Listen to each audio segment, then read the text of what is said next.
first went to Senator Hoffman's home in the wee hours of yesterday, and discovered what happened. And then it was Right. another officer who had presence of mind to say we should probably check on Speaker Hortman. Right. And that's when there was an exchange of gunfire near Speaker Hortman's home, and the suspect fled in a vehicle, apparently switched vehicles. And as you mentioned, they recovered this dark colored sedan in Sibley County earlier today that led to a shelter in place order for residents near between Belle Plaine and Green Isle, Mm-hmm. and there is a large law enforcement presence out there, as we heard earlier this hour from our colleague Melissa Olson. Right. And as she indicated, Matt, this has been going on now for hours. I mean, 5, 6 hours. And she indicated that it was not really easing up. I'd be curious. And of course, you'll be, I'm sure, questioning those who will be at the news conference. You know, what's happened? What's the response? The obvious question is, did they find the suspect?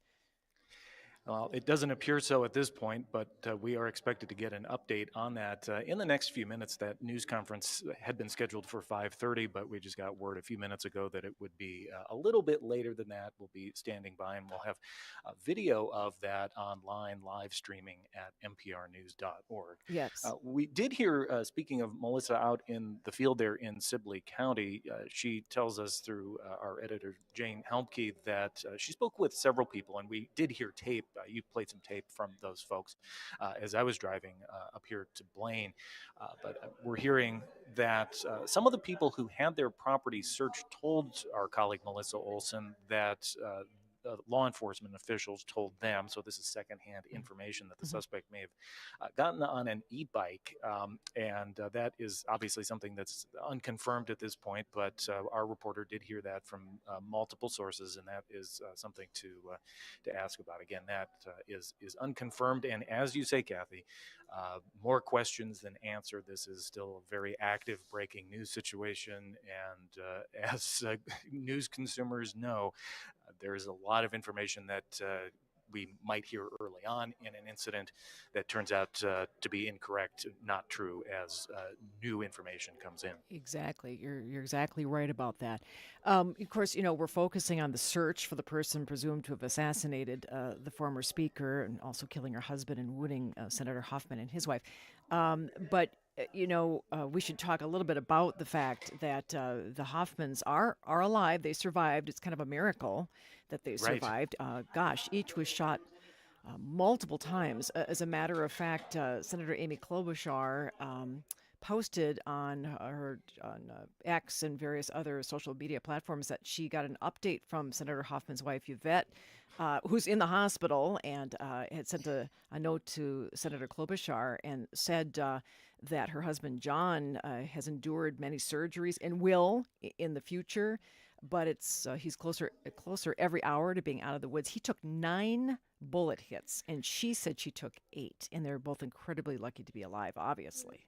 And she saved the life of their daughter, as we've been reporting as well, who was able to escape from that situation without any physical injury, but certainly the mental toll will be lifelong. It goes without saying. Oh my gosh, yes. The bullets miss vital organs, but my goodness, as you say, the road to recovery for each of these individuals is going to be a long one. What a terrible situation.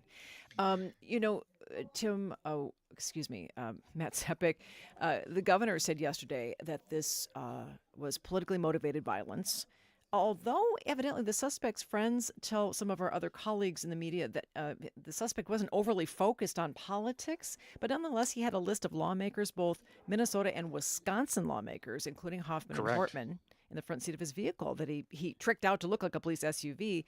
And that list was extensive. I'm hoping somebody asked them 70 about that. names, Really? yeah, Mm-hmm. something like 70 names were on that list, and as you say, both lawmakers here Governor Tim Walz, Attorney General Keith Ellison, and Senator Tina Smith said she was on that list as well. When Brian Baxt was on the air yesterday with various lawmakers, he asked some, confirmed that they were on the list. Others wanted to not discuss that for obvious reasons, since this is still an active investigation, and law enforcement obviously is keeping a tight lid on what information they choose to release and when, because this suspect could be listening and following what is going on, and that could obviously change his decision on where to go and what to do, and lead to a continued dangerous situation elsewhere for other people. Right. But go ahead. No, go ahead, Kathy. If you're just tuning in, by the way, both on air and online at nprnews.org, we are in the midst of, we're kind of in a holding pattern here. I guess I'm not surprised by that at this point. We're waiting for various state officials to go up to the podium to give us an update on this extensive manhunt for the suspect in the Hoffman shootings. We were watching this extensive manhunt that's really been kind of focused in Sibley County between, as we've been talking about, Little Green Isle, Minnesota, and Belle Plaine, just to the kind of the southwest of the Twin Cities.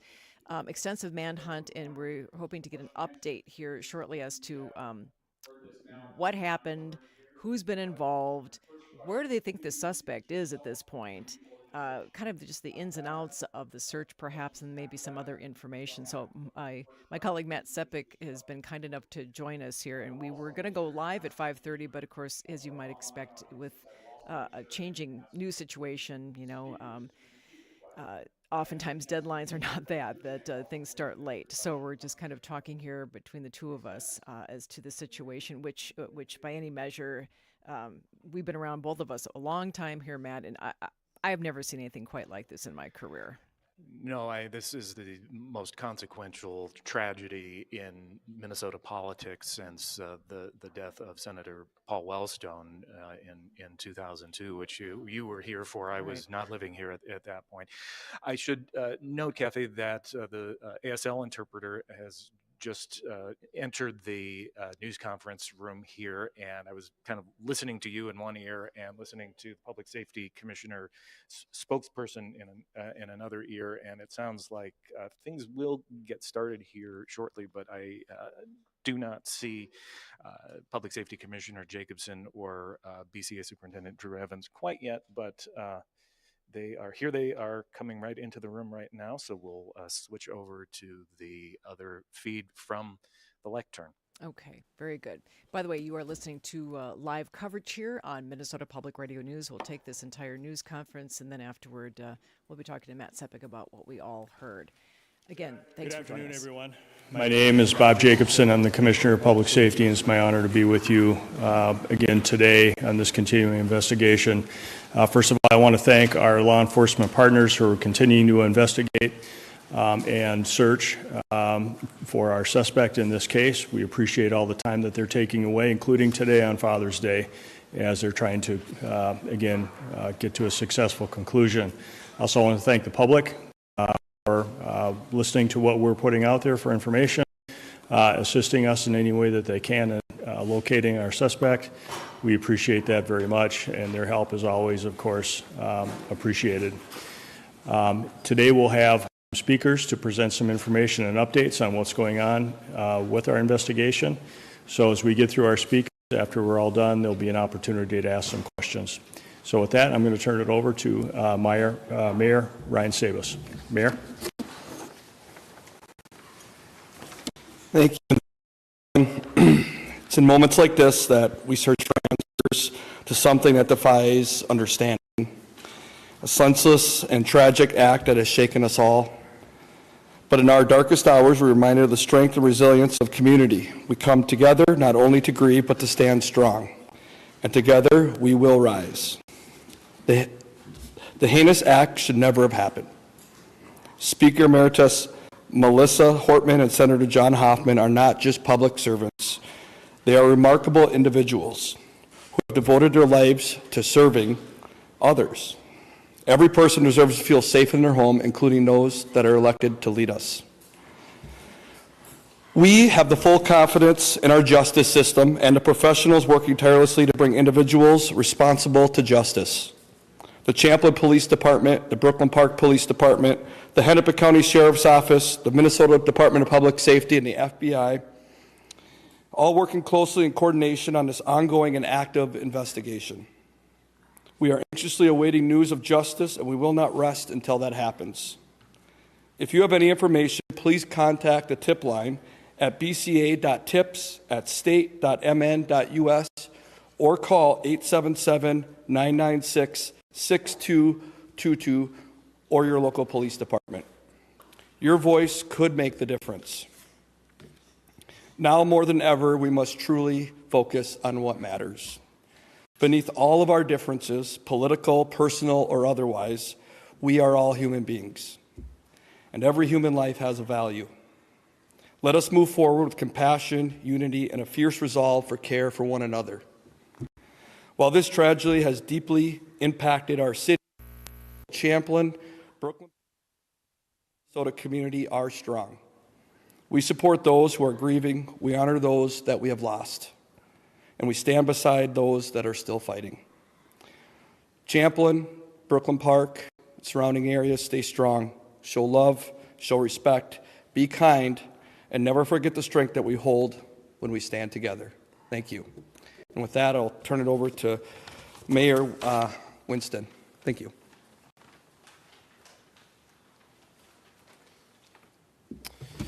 Hi, so Mayor Winston of the City of Brooklyn Park. As I've said before, prayers and support go out to the families of the Hoffmans and the Hortmans. I know that our cities, Champlin, and Brooklyn Park are going through a fair amount of grief. But in reality, there's no distance between Brooklyn Park and Champlin Park in terms of supporting the families. Because of this, we know that Speaker Hortman, beyond her legislative impact, has had such an impact on unifying our communities and bringing them together. And even at a personal level, she's been dedicated to helping youth when nobody was looking. And when we look at Senator Hoffman earlier today, I was at a prayer vigil for him. And we were talking about how are we going to support the family and come together. And we realized that the number of families that we're going to have to reach out to and the communities we're going to have to reach out to bring everyone together, he's just had such an outsized impact. It's going to be a fair amount of work to properly support and honor him. Because of that, we're really supporting law enforcement in this, and we want to thank law enforcement for the pursuit of justice. So we talk about Governor Walz and Commissioner Jacobson and the resources they made available immediately to our resources at the federal level, the support that we're getting there, county, regional, local, and of course, Brooklyn Park. I think the work that was done there saved a number of lives. And again, they're committed to justice. And to assist them, we're asking, I think it was said earlier, we asked folks if they have information, please reach out to a tip line. And also, please, if you're looking for information, track real points of information, directly contact or look at information from law enforcement sources. Avoid not sharing or sharing misinformation. And then also, let's realize it's a time for calming words and influence. We are one community, so we very much need to come together on this and support one another. Again, there is some healing that needs to be done here, and we really want to support the families. Again, prayers go out to the families of the Hortmans and the Hoffmans. So thank you, everybody, for your support, and thank you for support not just for within Brooklyn Park or Champlin, but also thank you for support from across the country and through greater Minnesota. Thank you, Mayor, and mayors and commissioner, and for everybody. I am Drew Evans, the superintendent of the Minnesota Bureau of Criminal Apprehension. I want to provide you a little bit of an update on what we've been working on today and where we are continuing to go. Law enforcement continues to work in partnership to locate and take into custody Vance Boelter in relation to these murders and attempted murders. There's a nationwide warrant for his arrest for the murders and attempted murders in this case at the state level, and there's also then a federal warrant for the same crime, or for him as well, for unlawful flight to avoid prosecution. That's through the coordination that's been done with the Hennepin County Attorney's Office and the United States Attorney's Office for that. And so he is wanted on those across the United States. He is not in custody at this time. This remains a very active investigation. We continue to conduct interviews on the investigative piece, not only to learn his whereabouts, but also to follow up on the case and gather the information as part of these the prosecution related to him. As you may have noted today, and I know you've been around and the sheriff provided some updates, there is information that led us to do the searches that continue in Sibley County in that area. Those teams will continue to be active until they feel that they have done a thorough and complete search in that area for him. I want to reiterate for everybody, if you know anything about his whereabouts, or if you spot anything suspicious or may have been suspicious in the last 24 hours, anywhere, but certainly down in that area, to please contact law enforcement, either your local law enforcement and through our tip line. I also want to remind everybody that there's a $50,000 reward offered by the FBI in this particular case. That reward is leading to the capture of him related to this, and that is offered by the FBI. The teams that continue to work on this is over 100 law enforcement officers and numerous SWAT teams that are in that area searching for him. The BCA is working in partnership on this investigation with the Brooklyn Park Police Department, Hennepin County Sheriff's Office, FBI, ATF, United States Marshal Service, Sibley County Sheriff's Office, and then numerous other agencies such as the State Patrol and other sheriff's offices from across the state of Minnesota and local law enforcement. This is of the utmost priority, and that is why you're seeing teams from the Twin Cities down in Sibley trying to apprehend him as quickly as possible. We did locate in that area that led us a vehicle that we had interest in related to him yesterday that we were searching for, and it was located in Sibley County very early today. Also, I know it's been reported a hat that we believe he was wearing was found in proximity to that vehicle, which is what has led us to believing he was in that area. As we go forward on this, as we see, what we would ask the public to do is continue to remain vigilant, and anything that you see as suspicious, to please report this to us. You know, for him, it is important now at this point that he's wanted for these to come into custody. We want that to be done safely, both for him and for the public, so that we can move forward with this process, and also for the entire state of Minnesota. As I noted, our law enforcement continue to work very diligently and hard, and we know everybody wants answers. And what I'd ask for everybody today, I know it's been a long day without updates, but that's because it's been a very fluid day. There's been a number of different things that have been followed up on throughout the day and will continue to. As noted, we have taken in over 400 tips into our tip line already, and I would encourage people to continue to provide those so that our investigators can sift through those for clues and information that will lead us to him and to uncover exactly what's happening. Lastly, I would just remind everybody that we have families that continue to grieve, that are going through this process, and that it's very difficult for them. We've been in contact with families related to this, trying to provide some answers. And while everybody wants an easy answer, I would encourage everybody online and in our communities to not speculate on what occurred and what the motivation was for this. We often want easy answers for complex problems, and this is a complex situation that our investigators are going to need time to sift through the information and evidence, and those answers will come as we complete the full picture of our investigation, and we will continue to provide that information as we are able. With that, I'd be happy to answer some questions at this time, and I just remind everybody that it's a very active investigation. Excuse me, can you introduce yourself and your media organization? We saw a car being towed away from the scene where you were talking about the active investigation in Sibley County. Did you find anything in that car? Our reporters noticed that there was something being grabbed underneath the blanket. Can you share any information? So the question was, did we find anything in that car? We did find items of evidence in that car that are relevant to this investigation. We can't go into the details of that, but there were items recovered for that car that are relevant, that will be part of our investigation, that provide additional answers, and that lead us to believe, additionally, beyond looking for it, that he was associated with that vehicle. Adrian Broadus from ABC News Network. Do you believe the suspect is trying to leave the country? And if so, do you have any evidence maybe towards Canada? So the question is, do we believe that he is trying to leave the country or headed towards Canada? There's a large law enforcement presence down in Sibley County, but we don't have him in custody. So we don't have evidence that he's intending a particular destination, but all options are open to the investigative team, and they're exploring that right now. Dan Hoffman, New York Times. Do you believe he's on foot? The question is, do we believe he's on foot?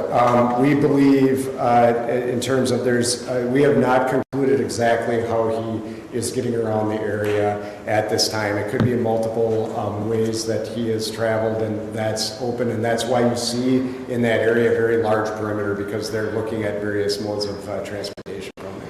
Thanks. Brittany Shepard, ABC News. Do you believe the suspect is still alive? And can you tell us more about the traffic stop involved with wife that happened last? Yeah, the question is, do we believe he's still alive? We're certainly operating as though he's still alive and believe he is at this time, and will continue on as is. And the question about his wife and traffic stop, I think everybody would know that, at any time an individual is identified as a suspect in investigation, we're going to talk to their family members and do that. So we met with his family, not just his wife, but other family members, to really understand what's going on, and that's part of that, and that will help us complete the investigation, and so that was part of what we're doing. Jake? Jake Bowles, Channel 5 News. Drew, on that point, are they in custody at all, or were they just questioned and released? And also, do you have any evidence that he might have stopped at another lawmaker's house before he got to Hoffman and Hortman? So the questions were, are they in custody? The answer is no. And then as far as the others, we've mentioned we can't get into the specifics of the investigation. We believe that there certainly are other individuals that were identified as part of this information with him. And the terms of what exactly he had done, we are still continuing to build out that full picture as to what his whereabouts were. But we certainly are getting there, and there were other individuals that might have been contacted. Matt Sepik from Minnesota Public Radio. One of my colleagues spoke with people in Sibley County who were told that the suspect may have been getting around on a bicycle or an e-bike. Can you speak to that at all? Yeah. So the question was, is the individual getting around on a bike or bicycle? I think that, as noted previously, there might be multiple modes of transportation for the individual, and we can't get into the details and specifics. It might be our ability to locate the individual. Yeah, Joe Paul Bloom, Fox 9, just about assistance. Do we believe at this point he's getting any assistance based on any evidence that was found? And then just to elaborate a little bit more on that traffic stop, because there have been leads that the cash is in the wife's car, passport, weaponry. It sounds, intriguing. Can you elaborate a little bit more on what was found there and why, if so, they were able to be released? Yeah, the question was why were they about the traffic stop, and what were then? Can you repeat the first part of your question? And the first was just, is there any hard evidence that he's getting assistance? Yeah, thank you. So the question was, is there assistance in the items? And I can't discuss the details of what was inside of the vehicle at that time. It's part of our active criminal investigation, and we're working on that. Why were they allowed to be released? They were cooperative. We're working through that process. We certainly always analyze evidence, but they were very cooperative with us and provided us the information we needed and the information related to that. If the question about do we believe he's receiving any assistance, options are on the table. We haven't seen specific individuals doing that, but we don't know that specifically now. He's certainly been in contact with individuals. Whether or not they're providing active assistance, I can't provide that. Lily of CBS News, have you found any indication of prior threats, any online activity, any communication besides the manifesto? If you wouldn't mind sharing some details of the manifesto that might help people find them. Yeah. Thank you for the question. It was about details on what's been referred to as manifesto, and then are there online information or others or threats indicating. So far, we have not located any prior threats with this individual towards anybody on that. That will obviously be part of a deeper dive to really understand the motivation of this individual and whether or not that is on there and connections related to threats, whether they might be here or in different parts of the United States. In terms of what's been referred to a manifesto, I want to clarify for everybody, and just for this is not a document, because I think it's important for the public to understand, that would be like a traditional manifesto manifesto that's a treatise on all kinds of ideology and writings. This is a notebook with a lot of, that's been reported, of lawmakers and others that are listed in here, and then much more other thoughts that are throughout this, as opposed to a very succinct document that's providing long, and it's mixed in with other documents. So that's where this is coming from. I don't want the public to have the impression that there's this long manifesto that's providing all of this information and details and then associated with names. It's much more about names and then others, and we will work through. And beyond that, I cannot provide details because it's part of the active criminal investigation. One last, I have a question. Is the shelter in place in Egan related to this investigation? I am not familiar with that. I'd have to ask you to go to Egan. The question was a shelter in place in Egan, and I am not tracking a shelter in place in Egan right now. Is it earlier today, or is it right now?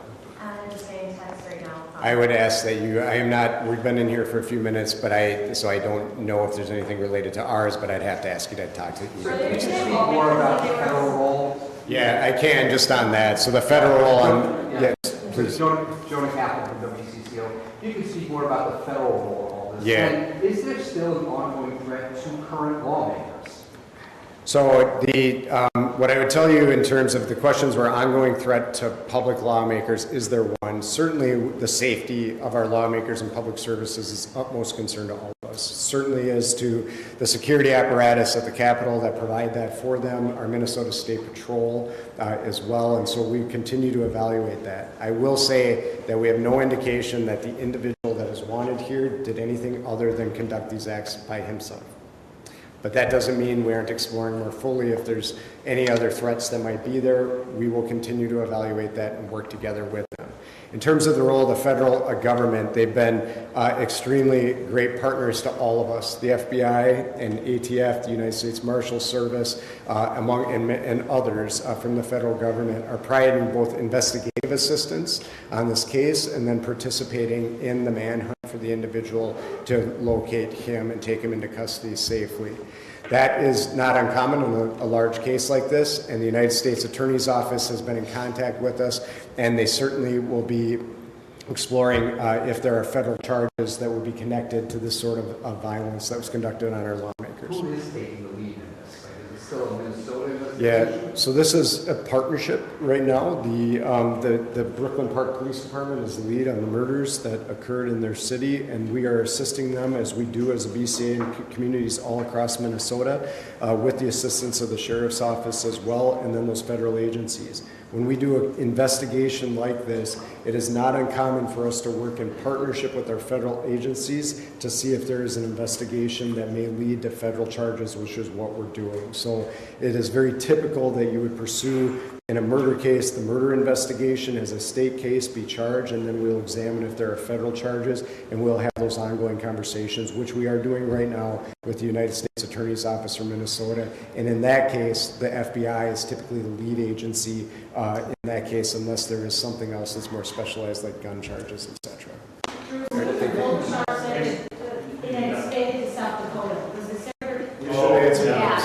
And this is, the question is, this has been expanded to South Dakota, and I think that came from, I don't know the specifics, but oftentimes when we're looking for an individual, we will send out information to law enforcement in surrounding states.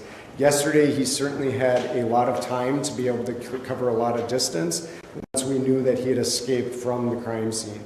We believe that information was shared just like we would share in Minnesota if somebody was coming. This happens on a regular basis, that it was shared out for their law enforcement to be on the lookout. They call it a bolo, to be on the lookout for the individual. And we believe it was there. We were never tracking and believing the individual went to South Dakota as an investigative team. Thank you. Thank you. Thank you. Thank you. Happy Father's Day to all the dads. Thank you, everyone.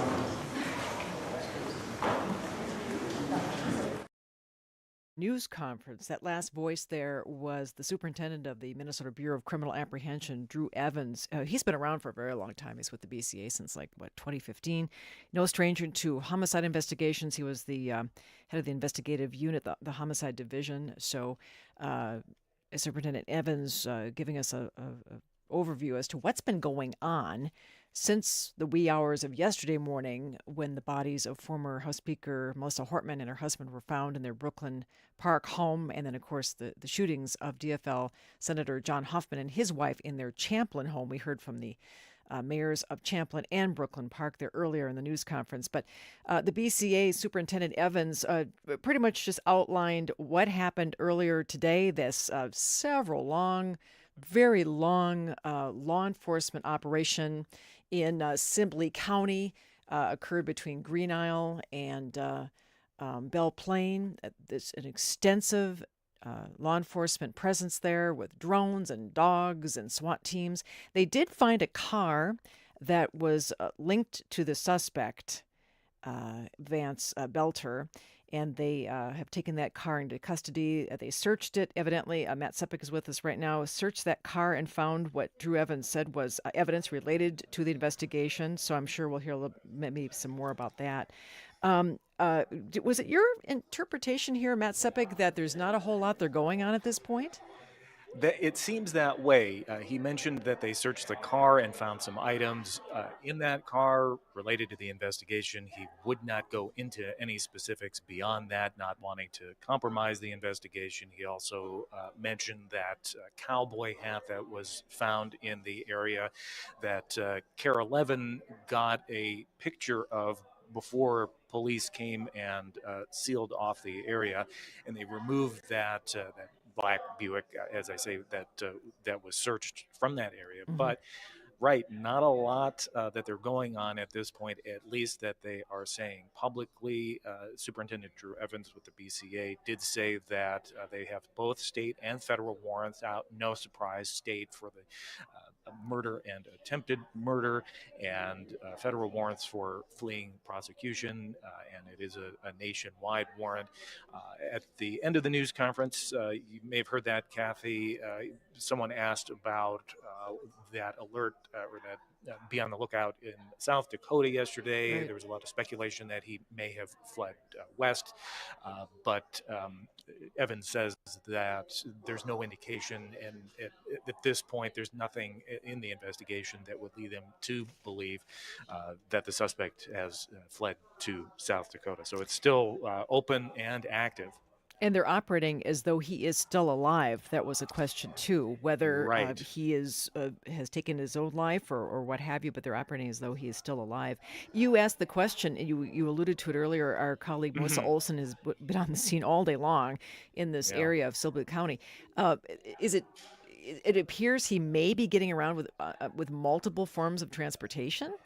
That's all Superintendent Evans would say. I asked about the information that Melissa got from residents of Sibley County, whom she spoke with today, who were told by law enforcement, again, this is secondhand information, that the suspect may be getting around on an e-bike. And I asked Superintendent Evans about that. He, again, wouldn't get into specifics with this, saying only that he is using multiple forms of transportation. Obviously, we've seen at least two vehicles, that police-like cruiser that was used at the crime scene allegedly, and then this Buick sedan, this black Buick that was recovered in Sibley County. So Right. he could be getting around, and he was on foot for a while too, apparently. So they're looking at all sorts of options Of here. course, of course. And I'm wondering, there were some breakups in the audio feed that we had there, but I was wondering, I'm sure somebody asked this question, do law enforcement think that someone's helping him perhaps because he keeps eluding authorities? That was asked several times by a few reporters here. Is he getting help? Is he acting alone? They're operating as if he is alone. It's possible that he could be getting help, but we haven't heard any indication that he is. Mm-hmm. Superintendent Evans said that Boelter was in touch with some people, at least one friend, by text, and we had reported that previously, but there's not really anything that they're going on in terms of assistance that he might be getting from others. while he's trying to flee. Mm-hmm. And evidently, authorities, no surprise, have met with family members to kind of understand what's happening in the suspect's life. Other reporting indicates, he has been having some financial problems and that kind of a thing. It was interesting that the superintendent, Drew Evans, said that everybody wants easy answers, right? And Right. he was saying several times, this is a complex situation, which is interesting. Yeah, he did say that. No easy answers, and he alluded to a lot of the mis and disinformation and speculation that is rocketing around online, as you would expect in this day and age. And he urged patience. That this is a complex investigation. It's it's a big country. It's a big state. He's been on the lam here for going on 36 hours now, and he could have gotten pretty far pretty fast, hence the concerns about South Dakota yesterday, which again turned out to be not the case. They're not looking at South Dakota right now. All right. Matt Sepik, any other bit of information you wish to pass along? Well, I think that is about it. He covered it at the news conference. You can watch it again. We'll have it up online for anybody who has missed it. You can see video of it. That's at mprnews.org. All right. Matt Sepik, we appreciate your time. Thank you so very much. You're welcome, as always. By the way, Drew Evans, of course, made the comment that if you have any tips at all, any information about the suspect, his whereabouts, they've received about 400 tips at this point. You can call this number. There's a $50,000 reward for information leading to the arrest of the suspect by the FBI. Here's the tips number: 877-996-6222. 877-996-6222. Appreciate Matt Sepik being there at the news conference in Blaine. And, of course, we'll take it from here with a little more information. We've been focused, of course, so much on earlier today. We were talking about the late House Speaker Melissa Hortman, about the memorial that has cropped up on the steps of the state capitol in her honor, and also on the House floor. Her desk is also a memorial. House staffers got together. There are roses, red roses on her desk, and a lovely portrait of the speaker. And also her gavel is on her desk as a bit of a memorial. So we were looking back at the life of Melissa Hortman. And we don't want to forget about the Hoffmans, Senator John Hoffman and his wife. They survived the shooting that occurred in the wee hours of yesterday morning. Each was shot multiple times. We have an update on their situation, and here's Megan Burks. U.S. Senator Amy Klobuchar posted a message from Yvette Hoffman, who, along with her husband, Senator John Hoffman, were both shot at their Champlin home early Saturday. The message says that Senator Hoffman is undergoing many surgeries and is, quote, closer every hour to being out of the woods. She writes that he was struck by bullets 9 times and she was struck 8 times. We are both incredibly lucky to be alive, she said. Yvette said they are, quote, gutted and devastated by the shooting death of former House Speaker Melissa Hortman and her husband, Mark. Police are still searching for a suspect who is believed to have shot the lawmakers and their spouses early Saturday morning. Authorities say the suspect had a hit list, which included several Democratic lawmakers. I'm Megan Burks. By the way, for updated information, check out mprnews.org. Coming up at 9 o'clock tomorrow morning, my colleague Angela Davis will talk about the latest developments in the search. And of course, my team on Morning Edition will have the very latest as well. So we have you covered. But Angela specifically is going to look at the history of political violence in the U.S. Now, you all know that the governor yesterday called the shootings of Representative Hortman a politically motivated assassination, and the shooting of the senator also politically motivated. So Angela and her guests are going to look at the history of political violence in this country. It's such a shock that it has come here to Minnesota. 2 guests will join Angela: Yohuru Williams, distinguished professor of history and the founding director of the Racial Justice Initiative at the University of St. Thomas, and Larry Jacobs. Of course, you all know Larry Jacobs, political scientist. He's also the author of the book Democracy Under Fire. He's at the University of Minnesota. So those 2 guests with Angela, 9 o'clock. We invite you to join us to talk about what happened, how you view this, and how we can maybe all go forward. That's coming up tomorrow. For, again, the very latest, mprnews.org. We're going to go back to regular programming right now on Minnesota Public Radio News, The Splendid Table at 6:10. A major goal of my work. So